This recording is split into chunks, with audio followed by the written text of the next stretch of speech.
Om Namah Shivaya. I'm astrologer, Professor rudramohapatra from Bhubaneswar, Odisha. So today I will tell you about a beautiful thing on call to worship. Call to worship is being practiced from not only from the civilization. If you read the cultural milieu where the Cro-Magnon man lived, you will see some beer calls were found from the prehistoric artifacts. So, call to worship was there. What is the power of call to worship? I'm saying taking me a little bit away from spirituality, because spirituality says that you don't need all this. God is everywhere. You need the connection inside you. Outside, when you get connected, it's all over. But power of call to worship, beautiful power. I'm saying called any call to worship daily is like everything to you. You ask, I was just returning today from the a clinic, diabetic clinic, and I just found one 60 years old Pandit worshipping a Panchamukhi Hanuman, uh, small temple just in the lap of one banyan tree. He is worshipping there, and that murti, that cult, murti is the right word. That cult is vibrant. That cult is vibrant. And I was just thinking that for how many years this person is worshipping that cult. Tomorrow, when that person, if somebody is destroying that cult, that person may die. That person will miss that cult so severely. That person, even if that death, the spirit may seek for that kind of cult because you get a connection. Even I do it regularly, but I realized it today. I do Rudrabhisheka daily. I have got a very good looking Shivalinga. So, I'm more after looks. So, good looking Shivalinga I do, but I also feel the connection. But today, because Shivalinga is where it's formless, Shivalinga is where we are giving a form to the formless, to Akara to that Nirakara. So, it is different, but any called. So, it is Nataraja. Earlier, I used to have a very good Murti of Nataraja. One of my students come, he said, "It's beautiful Murti." I said, "Okay, you take it." So now I only have this linga, but Panchamukhi Hanuman very vibrant, very very vibrant. I mean, I was feeling attracted to that girl, the person who is worshipping that, who is just looking at that girl and reciting any mantras, any japas, have got a connection to that murti or cult. When that connection will got highly intensified, it is yoga.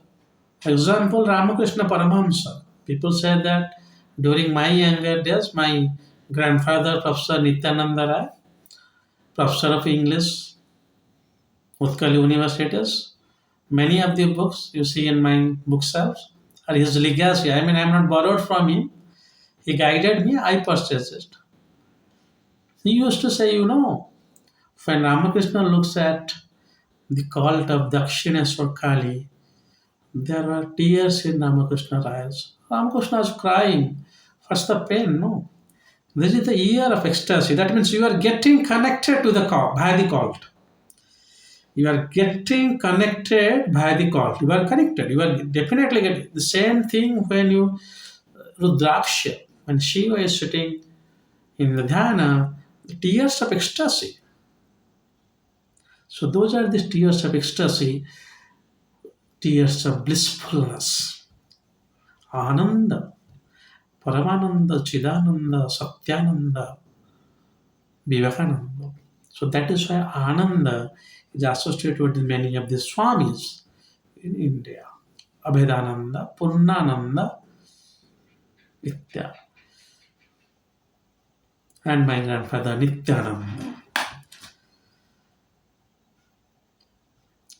So those tears, yoga, we call it Patanjali, not by Patanjali's Yoga Shakti, but rather by that cult.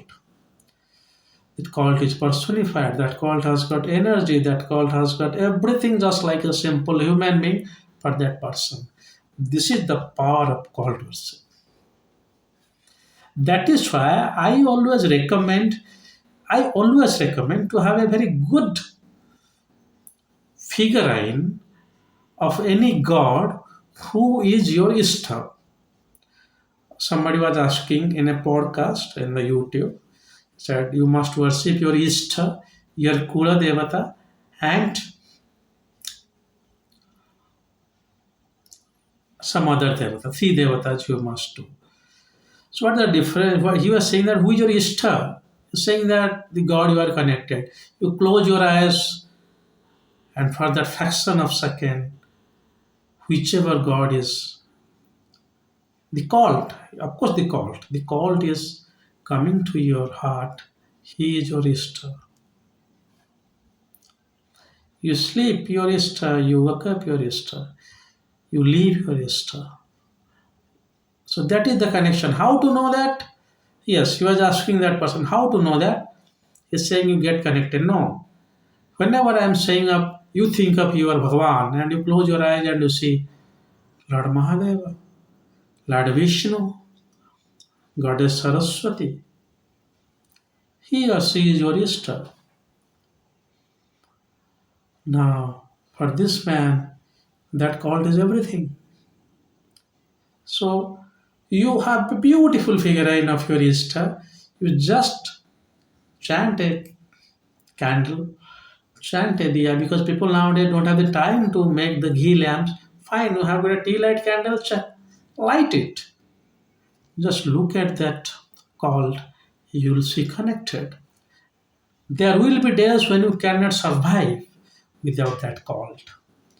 And it is always recommended that those kind of calls should be immersed in the water after the death of that person because they are connected energy wise. Many say that you don't do this, puja, worship, all these things, but I am saying in a yogic process. I am not saying you do the prana pratishtha. You bring a Ramlala, you do prana pratishtha, you do all this chanting, you read Ramcharitmanas there. No, Ramlala Murti is there. You just look into his eyes. Very good process for yoga, and that cult will become a doorway for self realization. This is the power of cult worship. I was also against this cult worship few years back, but I always say the only static thing about knowledge is it is changing, it is dynamic. Might be 15 years down the line, I was saying there is nothing astrology nowadays. I I am the Sutradhara of astrology. I am holding one small brick in the wall of astrology. This is how knowledge is. So today's date I am saying that please go for cult worship, which is the power of our Hinduism, but in a right fashion. You do spend money on that also. You love Krishna, Radha Krishna, a good figurine. You see in exotic India there is an website. I'm not promoting. I know I'm not promoting. I'm just sharing my experience. That may take you around 1 lakh rupees, no problem. One time investment. But yeah, if that cult is really appealing you, great. So that cult is an immense possibilities for spiritual attainment for you. Okay, so this is all for today.